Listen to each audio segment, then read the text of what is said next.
When you're married, there are certain words you never expect to hear from your spouse. For me, it happened one evening when my wife, Anjali, came home after work, sat me down on the couch, and said in a strangely cheerful voice, "What do you think about an open marriage?" At first, I thought she was joking. We'd been married 10 years, had a house, steady jobs, and 2 kids. We weren't perfect, but we were stable. The kind of couple our friends teased for being boring in a good way. An open marriage? That was the last thing I expected to come out of her mouth. When I didn't respond right away, she kept going. "I've been reading about it. People say it can actually make couples stronger.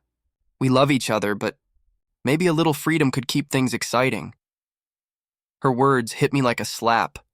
Freedom. Excitement. I wasn't naive. I knew exactly what that meant. I stared at her and asked, "Is this really about us, or is this about someone else?" She laughed nervously, avoided my eyes, and said, No, it's just something I've been curious about. Don't overthink it." But my gut screamed otherwise. You don't casually ask for an open marriage unless you already have someone in mind. That night, long after she fell asleep, I sat in the dark living room replaying her words over and over. Something was wrong, and I decided then and there I would find out. 2 weeks later, I had my answer, though not in the way I expected. I went in for a routine checkup at my doctor's office. Nothing major, just the usual. But during the appointment, the doctor suggested an STD panel, part of a health initiative they were running. I didn't think much of it, agreed, and went on with my day. A week later, the results came back. I was positive. I sat in the car outside the clinic holding that paper, my hands shaking. I had been faithful our entire marriage. There was no possible way this came from me. That meant only one thing: she was already cheating. Rage and heartbreak tangled together in my chest, but instead of confronting her immediately, I decided to be smarter. If I wanted justice, I needed proof. I started small.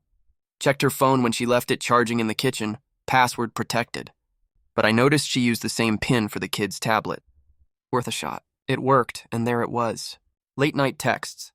"Can't wait to see you again." "Last night was amazing." "He'll never know." Dozens of them, all with a saved contact under a woman's name. But scrolling through the photos made it clear. It was a man. I dug deeper. Bank statements with dinner and hotel charges. Receipts for lingerie I'd never seen her wear. Even rideshare logs that showed drop-offs nowhere near her office. The final blow? A hidden folder on her cloud drive full of pictures. Some were selfies, some were with him. Proof so undeniable it made me feel sick. That night, I didn't sleep. I planned. The next morning, while she was showering, I printed everything out. The test results, the texts, the receipts, the photos. I placed them neatly in a folder. When she came out wrapped in a towel, humming like nothing was wrong, I told her we needed to talk. She sat on the edge of the bed, confused. I slid the folder across to her. "Before you say anything," I said, "look through this." She opened it. At first, her eyes widened in shock. Then she tried to play dumb. "This isn't what it looks like. Cut the act," I snapped. "You asked me for an open marriage because you were already having one. You gave me an STD, Anjali. Do you even realize what you've done?" Her face crumbled. She stammered excuses, tried to blame me, even claimed she only did it because she felt unfulfilled. But I wasn't listening anymore. I'd already made my decision. That week, I hired a lawyer. With the evidence I had, divorce was straightforward. I got custody of the kids, the house, and more alimony than she ever expected. Her affair partner? Turns out he was married too. His wife found out, filed for divorce, and blasted both of them across social media. Their little fantasy crashed in flames. Meanwhile, Anjali's family, once so proud of her, was humiliated. Friends distanced themselves. She ended up renting a dingy apartment alone, while I built a new life for myself and the kids. The irony still stings. She asked me for an open marriage, thinking she'd found some modern, liberating path. But all she really did was open the door for me to see her lies clearly. And once I did, there was no going back. She thought she could play me. Instead, she lost everything.